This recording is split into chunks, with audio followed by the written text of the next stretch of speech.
Florida might be the first state to punish social media platforms. Mixed feelings about people returning to in-office work. Tech anniversaries, including Star Wars Day this week, and the demand for $15 a month broadband internet. Cuomo says, bring it on. All that and more next on The Computer Doctor Show. You're listening to The Computer Doctor Show, your source for technology subjects affecting your business and personal life during this new normal.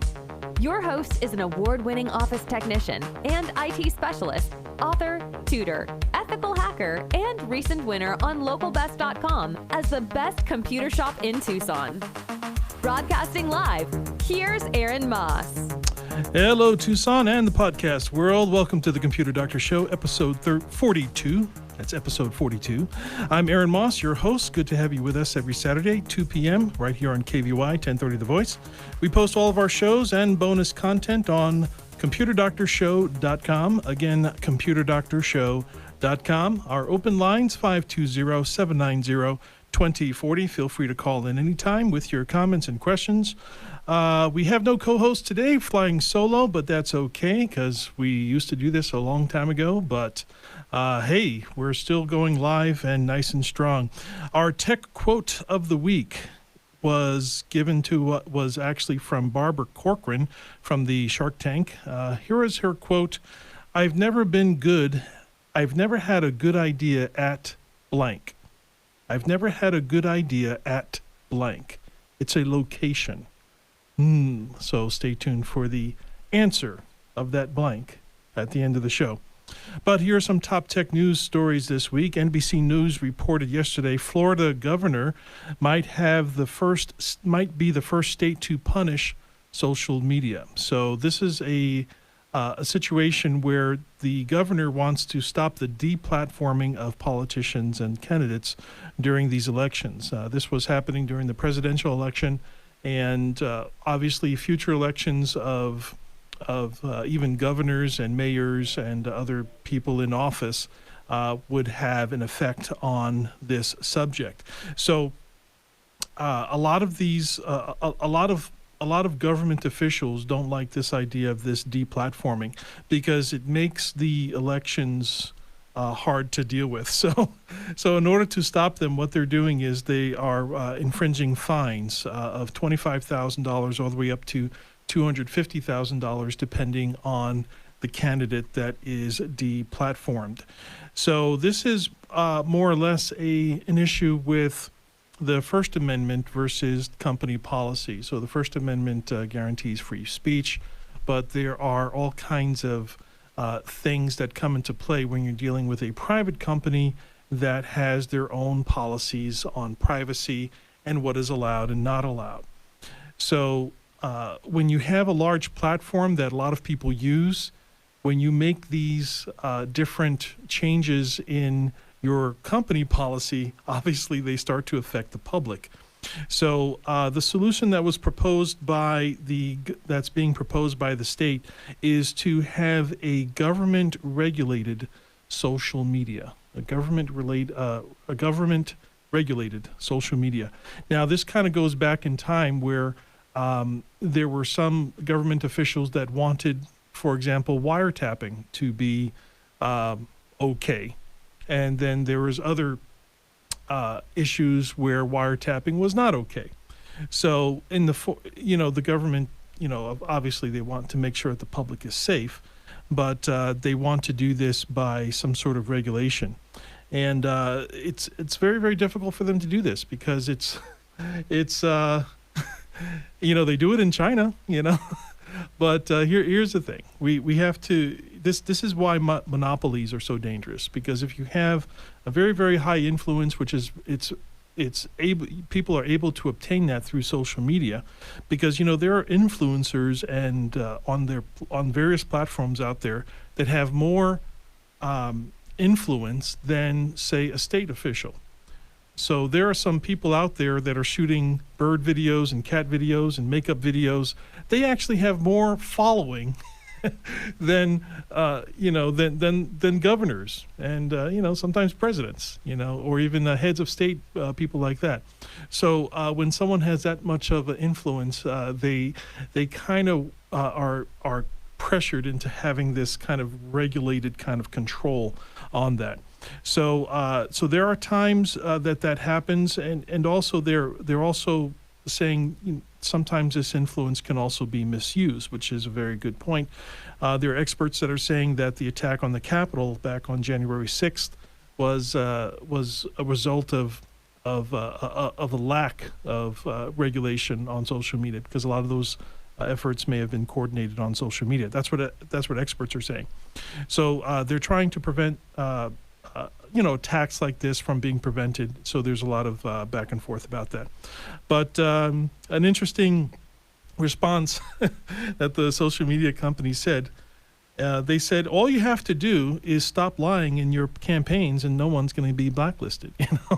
So as long as you tell the truth, we're not going to blacklist you. As long as you're saying something that's not hateful and not dangerous and not truthful, as long as it's true and it meets all of our criteria, we won't blacklist you.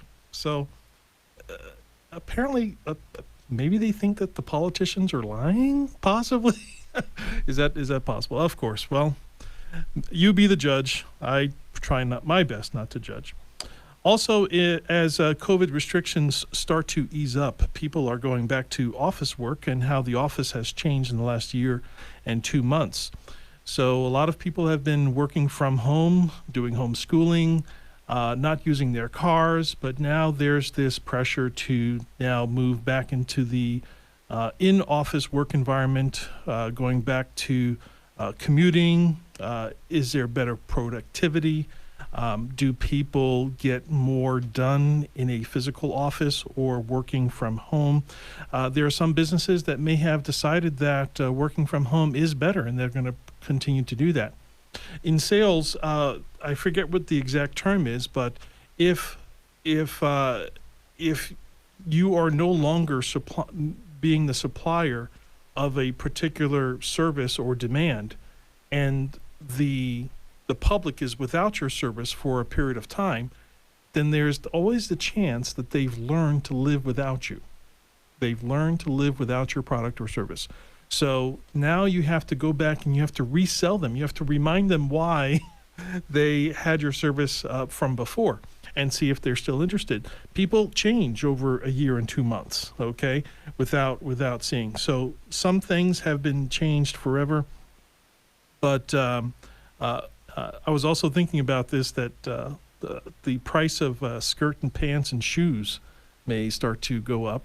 Okay. Well, we haven't worn shoes, pants, and skirts, or dressed from the waist down in a while, or at least nice looking clothes from the waist down. So who knows? Some of these shoe stores may have to go up in some of their sales.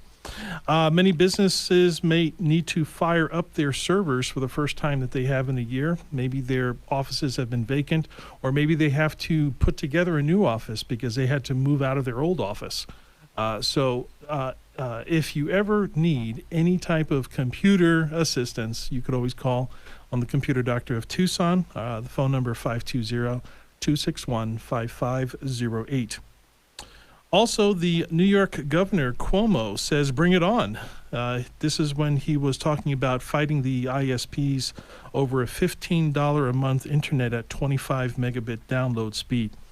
So a little bit of background: 2 weeks ago, New York State enacted its cheap broadband law that was called the first in the nation requirement for affordable internet for qualifying low-income families. And what this is it's a provision that the state of New York is trying to make towards people, and basically it's putting pressure on the ISPs. The ISPs being Verizon, AT&T, all of your internet service providers that provide internet services in the New York area.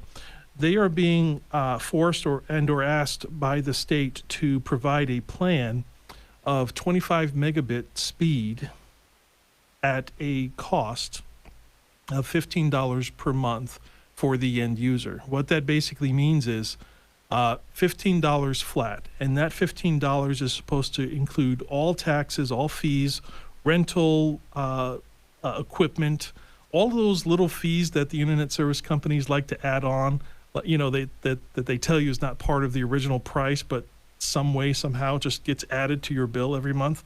You see, all those prices are now supposed to be included into this $15 per month.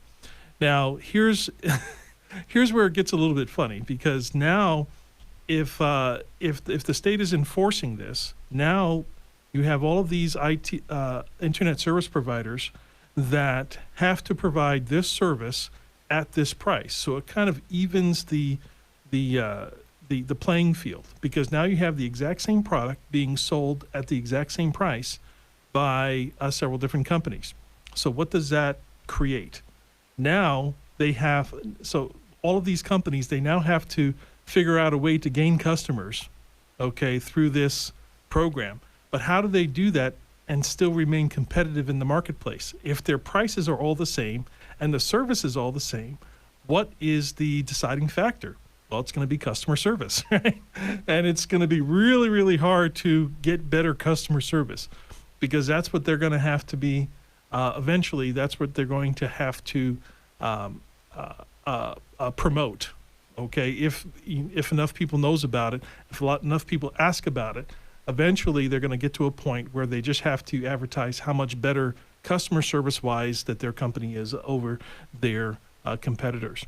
And that's something royally that usually these companies usually don't do too well with. So it's a little bit funny. Now, all that to say that internet service is here to stay, and it is an essential service, and that's and soon it's going to likely be required, just like a utility, like a heat or hot water in an apartment. I wouldn't be surprised that in the next, I would say within the next year or two, before we start seeing laws here in Arizona about internet service being a requirement in order to even be a landlord. We do have a real estate show on this station as well. And there might be, it's worth talking about it, because we have a lot of landowners here in Tucson, and if this is going to be a necessary utility, you can't make it a responsibility of the tenant, but it now has to be the responsibility of the landlord to have some sort of provision for internet service already built into the residence. That can affect a whole heap of things. So if you're in that market, be prepared to provide that service. We do have a quick phone call. We're going to get that phone call in a second. But, these things are affected, and the things that happen in New York will eventually come in through Arizona sometime. We do have a caller. Gary is on the phone. Hi, Gary. What's your question or comment? Thank you for taking my call. This particular issue has been one of interest to me on the supplying of internet service to low-income families.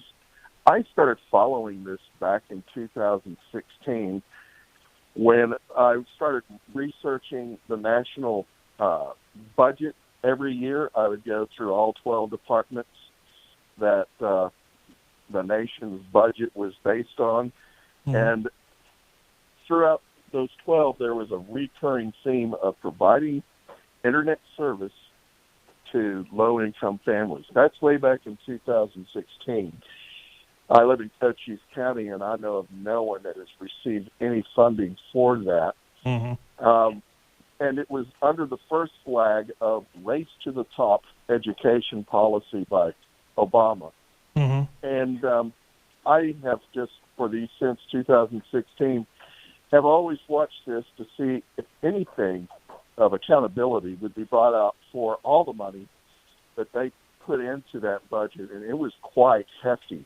Every year that budget came out for 8 years, and I think it was just a slush fund. But one of the things, one of the things that I noticed that was missing in this white paper, and this is some of these articles from in the New York State. Just all you have to do is just Google New York State affordable internet, $15 per month for ISPs. One thing that was missing from there is the reliability of signal. So there's a loophole there, so they can say that, hey, yeah, we're providing 25 megabits. Yep, all our systems are set at 25 megabits for this end user. But by the time it gets to the end user, it may amount to nothing. And I've seen similar kind of cases, unfortunately, right here in Tucson as well. I had a customer that called in for the free Tucson internet initiative that was started, and I actually ran across one of these devices, and this device was not connecting at all, even though that they were in the boundaries. So I totally get it. There's all kinds of loopholes and all kinds of things that have to happen. I hope it happens because people need this service. Don't you agree? Well, New York is doing a fine job of doing that, and you said customer service. I would beg to differ and say coverage maps. Yes, it starts with the coverage maps, but we all know that those coverage maps are exaggerated, to say the least. I appreciate your call, Gary. We have to. Thank you so much. All right, thank you for your call. We're going to take a quick commercial break. Up next, some tech anniversaries as time allows. Online Protection 101. Our open lines 520-790-2040. You're listening to the Computer Doctor Show. We'll be right back after this quick break. Stay tuned. Perfect Look Photography is a photography business that serves individuals, families, wedding parties, children's parties, quinceañeras, and family reunions. We also do headshots for actors and model portfolios. We photograph all types of events in Tucson and communities in Pima and Santa Cruz counties. In addition, we provide more types of photos than any photographer in Tucson, including green screen, art photography, montages, and DVD slideshows. We provide great photos at great prices. For more information or to get a quote, please call 499-4209. Solar is popping up all over town. Why? Because solar just makes sense. Say goodbye to expensive summer electricity bills. Call or text Julie Festerling at Icon Power, 520-307-1013. Avoid the new 7.9% price increase with the utility company. Call Julie at 520-307-1013. Icon Power will help you take control of your electric bill. Ugly Goose Car Rental is new in Tucson, providing a low-cost auto rental alternative for just $100 per week. The only catch? The cars are ugly, but very safe and reliable to get you to work, school, shopping, and all your important appointments. To reserve your $100 a week car rental, call Ugly Goose Car Rental at 520-261-0439. Again, 520-261-0439. Computer Doctor of Tucson is the best choice in desktop support in Tucson. They fix error messages, power and boot problems, install software and hardware, and much more. You can come to them, or they can come to you, or even have a remote support session so they can fix your issues over the phone quickly. Give them a call at 261-5508, 261-5508. Visit them on the web at computerdoctortucson.com. Computer Doctor of Tucson, because technology is great when it works. Welcome back to the Computer Doctor Show. In this next segment, it's just our tech anniversaries for this week. Today is May 1st, 2021. So April 30th, that was yesterday. April 30th was yesterday. But 124 years ago in 1897, the discovery of the electron was made by Joseph John Thomson and he was, at the time, it was the first subatomic particle to be discovered. That was 124 years ago. So there was a part of the atom, which is the electron, that was discovered at that time. And part of his, now he actually won a Nobel Prize. He was a Nobel Prize winner in the category of physics, obviously. And he did a lot of experiments with cathode ray tubes. Cathode ray tubes. So do you know what we would not have had Joseph John Thomson not made that discovery of the electrons? We wouldn't have that square box, right? The TV. So those TV with the cathode ray tubes. So he was kind of like one of the early discoverers that got involved with the technology that would later become the television sets. So I am very thankful for this gentleman with this discovery. So it's amazing that it happened 124 years ago on this day. actually yesterday. Also yesterday, April 30th, 1993, the World Wide Web was launched in the public domain. Okay, I'll say that again. The World Wide Web was launched in the public domain. That was April 30th, 1993, which means that 28 years ago, we were able to access web pages using URL and web addresses. Now, although the World Wide Web was actually invented much earlier, about 4 years earlier in 1989, it didn't become public until April 30th, 1993. So this begs the question, what is the difference between the World Wide Web and the Internet? So the idea behind that is the World Wide Web and the Internet are actually very, very different. First of all, the Internet came way, way before the World Wide Web. Okay, that may seem a little bit backwards to understand, but and thank you, Tom. Where he's asking about Netscape and web crawler and things like that. Those are other services that came back earlier. That came earlier. But basically, the internet is basically the hardwire and routers that are around the world. So when we see these communication lines and these routers that are all over, those are parts of the internet, not the web. The web is the actual servers of where information lives. So basically we can think of the web as hard drive and storage space that is accessible through the tracing lines of the internet. So the internet itself is nothing but routes like streets and avenues and highways. And the World Wide Web is like the stores and businesses and residents and things of that sort. So when it became into the public domain, that means that people could essentially pay for a connection to these tracing lines and then have access to all of these locations that were on the web.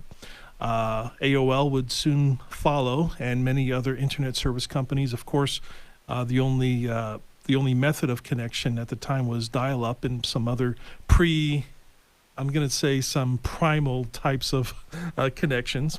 And if you're wondering how some of these primal types of connections, if you ever travel to a third world country, some of those places still use dial-up, but broadband is becoming the new minimum, or the new the new basic internet. So it's getting to the point where if you don't even have broadband, you're almost probably don't even have internet, or you're not even considered to even have internet if you don't have at least broadband. Also, we wouldn't be a technology show without acknowledging May 4th, Star Wars Day. So this is an observance for all of my nerds and geeks out there. I hope you enjoy your Star Wars Day, and it's May the 4th. And the reason why?